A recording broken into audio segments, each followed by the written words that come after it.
ओम शांति। 10 जून 2021।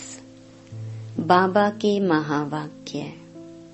मीठे बच्चे, अमर बाबा आया है तुम्हें ज्ञान का तीसरा नेत्र देने। अभी तुम तीनों कालों और तीनों लोकों को जानते हो। प्रश्न: रूहानी बाप रूहों को वर्षा किस आधार पर देते हैं? उत्तर: पढ़ाई के आधार पर। जो बच्चे अच्छी रीति पढ़ते हैं, देह अभिमान को छोड़ देही अभिमानी रहने का पुरुषार्थ करते हैं, उन्हें ही बाप का वर्षा मिलता है। लौकिक बाप सिर्फ बच्चों को वर्षा देते, लेकिन पारलौकिक बाप का संबंध रूहों से है, इसलिए रूहों को वर्षा देते हैं। गीत: भोलेनाथ से निराला कोई और नहीं। ओम शांति।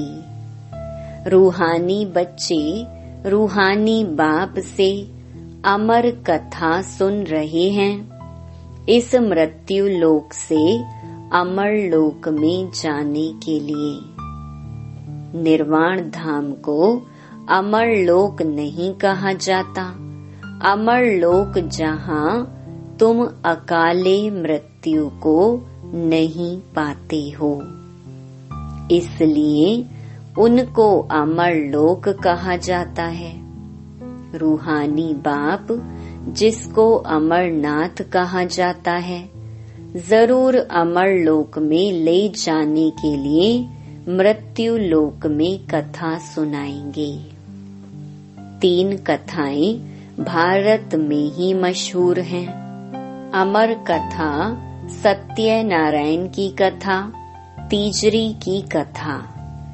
भक्ति मार्ग में तो तीजरी का अर्थ कोई समझते ही नहीं है। ज्ञान का तीसरा नेत्र सिवाय ज्ञान सागर अमर बाबा के कोई दे ना सके। यह भी झूठी कथाएं सुनाते हैं।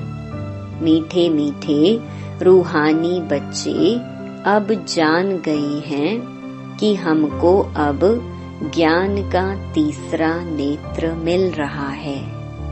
जिस तीसरे नेत्र से तीनों कालों तीनों लोकों को तुम जान चुके हो। मूल वतन, सूक्ष्म वतन, स्थूल वतन के आदि मध्य अंत को भी जान चुके हो।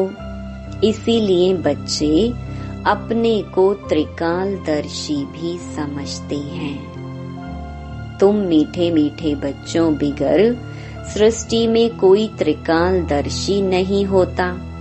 तीनों कालों अर्थात सृष्टि के आदि मध्य अंत को नहीं जानते। मूल वतन, सूक्ष्म वतन, स्थूल वतन को बहुत जानते हैं, परंतु तीनों कालों के आदि मध्य अंत को कोई नहीं जानते। अब मीठे मीठे रूहानी बच्चे रूहानी बाप से सुन रहे हैं। हम उनके बच्चे बने हैं। एक ही बार तुम रूहानी बच्चों को रूहानी बाप मिला है। रूहों को पढ़ाते हैं और सब देह अभिमानी होने के कारण कहते हैं, मैं यह पढ़ता हूँ, मैं यह करता हूँ। देह अभिमान आ जाता है।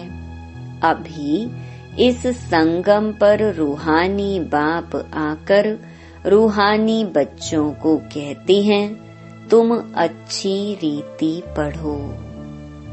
बाप से हर एक बच्चा वर्षा लेने का हकदार है, क्योंकि सब रूहानी बच्चे हो ना। लौकिक संबंध में सिर्फ बच्चा वर्षे का हकदार बनता है। इस पारलौकिक संबंध में सभी बच्चों रूहों को वर्षा मिलता है। अमरनाथ की भी कथा सुनाते हैं। कहते हैं पार्वती को पहाड़ी पर कंदराओं में जाकर कथा सुनाई। यह तो रॉन्ग है ना। अब तुम बच्चे जानते हो झूठ क्या है, सच क्या है। सच तो जरूर सच्चा बाबा ही सुनाएंगे। बाप एक ही बार सच सुनाए सच खंड का मालिक बनाते हैं। तुम जानते हो इस झूठ खंड को आग लगनी है। यह जो कुछ देखने में आता है यह नहीं रहेगा। समय बाकी थोड़ा है। यह शिव बाबा का ज्ञान यज्ञ है। जैसे लौकिक संबंध में भी बाप यज्ञ रचते हैं। कोई रुद्र यज्ञ रचते हैं, कोई गीता यज्ञ, कोई रामायण यज्ञ रचते हैं। यह है शिव बाबा व रुद्र ज्ञान यज्ञ। यह अंतिम यज्ञ है। तुम जानते हो हम अमरपुरी में अब जा रहे हैं। बाकी थोड़े मिनट का अब रास्ता है। कोई भी मनुष्य को यह पता नहीं है।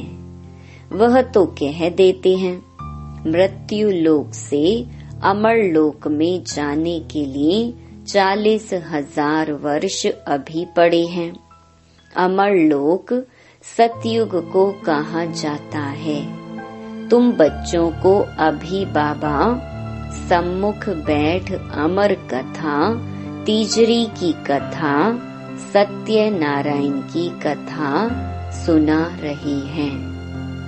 भक्ति मार्ग में क्या क्या होता है वह तो देखा।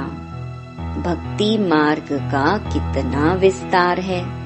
जैसे झाड़ का बड़ा विस्तार होता है वैसे ही भक्ति का भी बड़ा कर्म कांड का झाड़ है। यज्ञ, व्रत, नेम, जप, तप आदि कितना करते हैं। इस जन्म के भक्त तो बहुत बैठे हैं। मनुष्यों की वृद्धि होती रहती है। तुम भक्ति मार्ग में आए हो तब से दूसरे धर्म स्थापन हुए हैं। हरेक का अपने धर्म से कनेक्शन है। हरेक की रस्म रिवाज अलग है। भारत अमरपुरी था, भारत अब मृत्यु लोक है। तुम आदि सनातन देवी देवता धर्म वाले थे, परंतु अब पतित होने के कारण तुम अपने को देवता कहला नहीं सकते। यह तुमको भूल गया है कि हम सो देवता थे। जैसे कहते हैं क्राइस्ट ने हमारा धर्म स्थापन किया तो हमारे क्रिश्चियन चले आए हैं। ऐसे नहीं कि यूरोपियन धर्म के हैं। वैसे तुम हिंदुस्तान में रहने वाले अथवा भारत में रहने वाले देवी देवता धर्म के हो, परंतु अपने को देवता कहला नहीं सकते। समझते हो हम तो पापी, नीच, कंगाल, विकारी हैं। भक्ति मार्ग में मनुष्य दुखी होते हैं तो बाप को ही पुकारते हैं। यह सिर्फ तुम ब्राह्मण बच्चे ही जानते हो कि जिस बाप को पुकारते आए हैं वह हमको बेहद का वर्षा देने के लिए अमर कथा सुना रहे हैं। हम अमरपुरी के मालिक बनने वाले हैं। अमरपुरी को स्वर्ग कहा जाता है। तुम कहेंगे हम स्वर्गवासी बनने के लिए पुरुषार्थ कर रहे हैं। कलयुग में मनुष्य मरते हैं तो कहते हैं स्वर्गवासी हुआ। अब उसने कोई स्वर्ग में जाने के लिए पुरुषार्थ थोड़े ही किया। तुम तो पुरुषार्थ कर रहे हो अमरपुरी वैकुंठ में जाने के लिए। पुरुषार्थ कराने वाला कौन? अमर बाबा, जिसको अमरनाथ भी कहा जाता है। इस यज्ञ को पाठशाला भी कहा जाता है। दूसरे कोई पाठशाला को यज्ञ नहीं कहा जाता। यज्ञ अलग रचे जाते हैं, जिसमें ब्राह्मण लोग बैठ मंत्र पढ़ते हैं। बाप कहते हैं, यह तुम्हारा कॉलेज भी है, यज्ञ भी है, दोनों इकट्ठे हैं। तुम जानते हो इस ज्ञान यज्ञ से विनाश ज्वाला प्रज्वलित हुई है। इसमें सारी दुनिया स्वाहा हो जानी है, फिर नई दुनिया बननी है। इसका नाम ही है महाभारी महाभारत लड़ाई। इस जैसी लड़ाई और कोई होती नहीं। कहते हैं युद्ध में मुसलों से लड़ाई हुई, तुम्हारे साथ लड़ाई तो है नहीं। इसको महाभारत लड़ाई क्यों कहते हैं? भारत में तो एक ही धर्म होता है ना, मौत तो बाहर है। यहाँ लड़ाई की तो बात नहीं है। बाप समझाते हैं, तुम्हारे लिए नई दुनिया चाहिए तो जरूर पुरानी दुनिया का विनाश होगा। तुम बच्चों की बुद्धि में विराट रूप का भी सारा ज्ञान है। यह भी समझते हो जो कल्प पहले आए थे वही आएंगे देवता बनने के लिए। बुद्धि का काम है। हम जितने ब्राह्मण बने हैं अब फिर देवता बनेंगे। प्रजापिता ब्रह्मा भी गाया हुआ है। परमपिता परमात्मा ब्रह्मा द्वारा मनुष्य सृष्टि रचते हैं, इसीलिए ब्रह्मा को प्रजापिता कहते हैं। परंतु कैसे कब रचते हैं यह कोई नहीं जानते। क्या शुरू में मनुष्य नहीं है जिनको रचते हैं? बुलाते ही हैं पतित पावन आओ। तो जब मनुष्य पतित होते हैं तब तो बाप आते हैं, दुनिया को बदलना है। तुमको बाप नई दुनिया का लायक बनाते हैं। अभी सब तमो प्रधान पुरानी दुनिया में हो, फिर सतो प्रधान बनना है। बाप ने समझाया है, हर एक मनुष्य मात्र को, हर चीज को सतो रजो तमो में आना होता है। दुनिया नई से पुरानी जरूर होती है। कपड़ा भी नया पहनते हैं फिर पुराना होता है। तुमको ज्ञान मिला है, सच्ची सत्य नारायण की कथा अभी तुम सुन रहे हो। गीता है सर्व शास्त्रमयी शिरोमणि। बाकी हैं उनके बाल बच्चे। जैसे ब्रह्मा की वंशावली वैसे गीता है मुख्य। ऊंच ते ऊंच माँ बाप, बाकी हैं बच्चे। अभी माँ बाप से वर्षा मिल सकता है, बाकी कितने भी शास्त्र पढ़ें, कुछ भी करें, वर्षा मिल ना सके। करके जो शास्त्र पढ़ते हैं उनकी बहुत कमाई होती है। वह तो हो गया अल्प काल के लिए। यहाँ तुम बच्चे सुनते हो तो कितनी कमाई करते हो। 21 जन्म के लिए विचार करो। वह एक सुनाएंगे, सब उनको पैसे देंगे। यहाँ बाप तुम बच्चों को सुनाते हैं तुम 21 जन्म के लिए कितने साहूकार बनते हो। वहाँ सुनाने वाले की जेब भरती है। भक्ति आदि करना प्रवृत्ति मार्ग वालों का काम है। तुम हो प्रवृत्ति मार्ग वाले। तुम जानते हो स्वर्ग लोक में हम पूज्य थे, नहीं तो 84 जन्मों का हिसाब कहाँ से आई। यह है रूहानी ज्ञान जो सुप्रीम रूह ज्ञान सागर से मिलता है। पतित पावन बाप ही सबके सद्गति दाता हैं।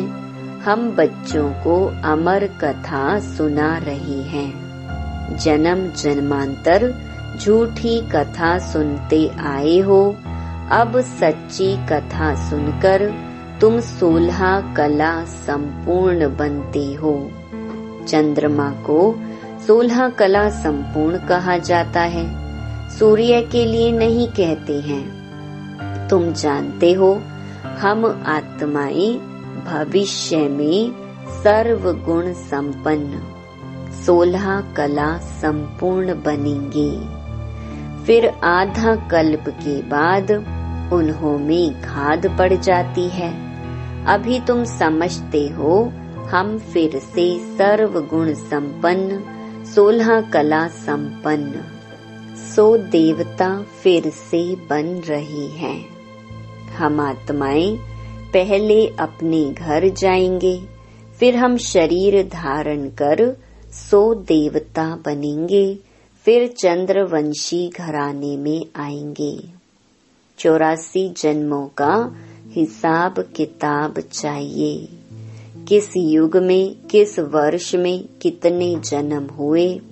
बाप ने 84 जन्मों की सच्ची सच्ची कथा अब सुनाई है।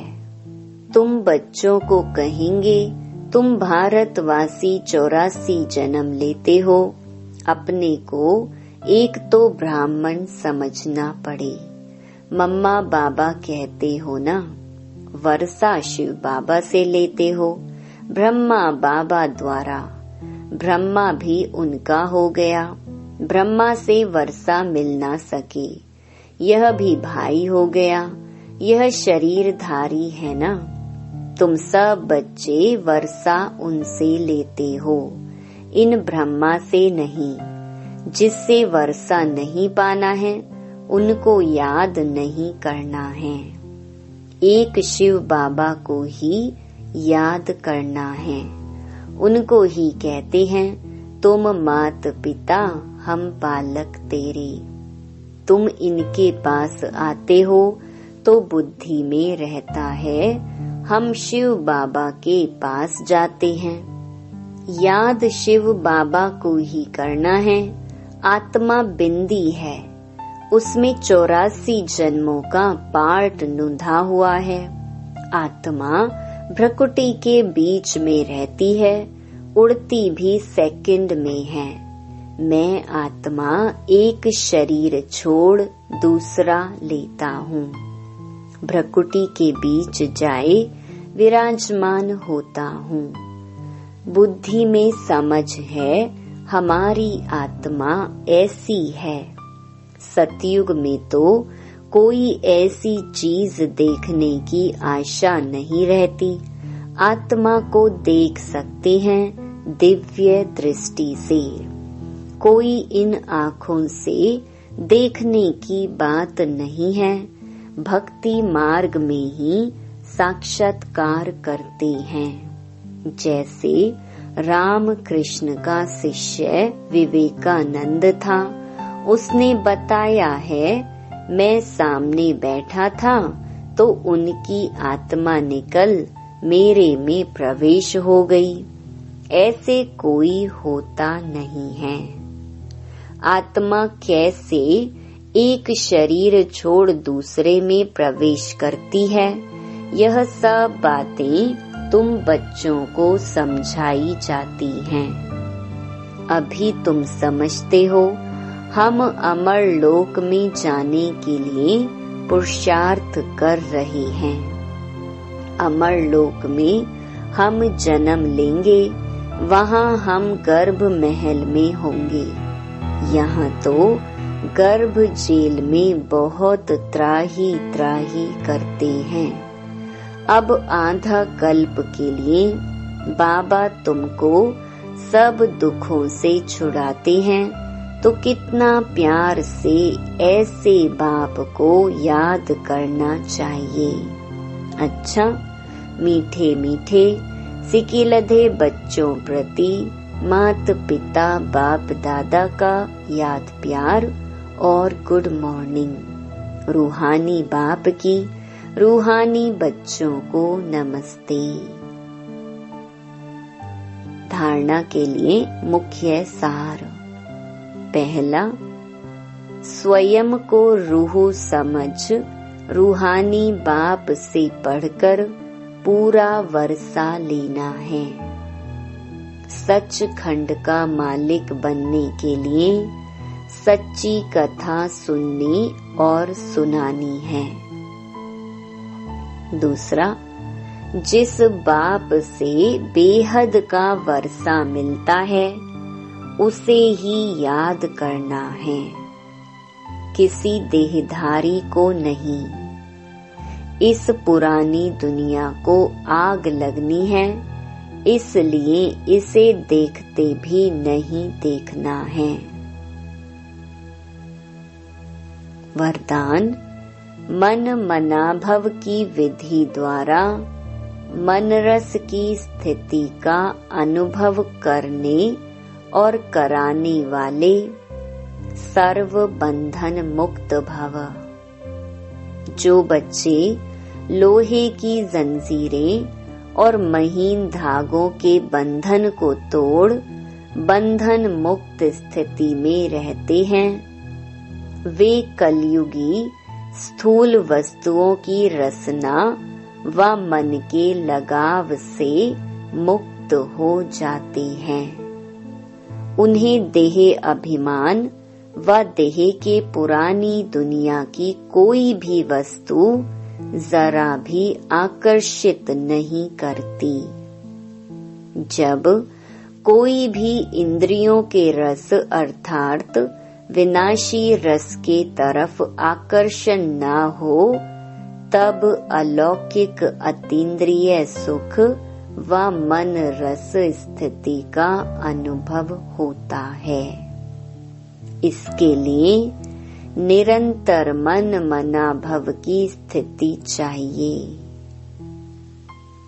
स्लोगन, सच्ची सेवा वह है जिसमें सर्व की दुआओं के साथ खुशी की अनुभूति हो। ओम शांति।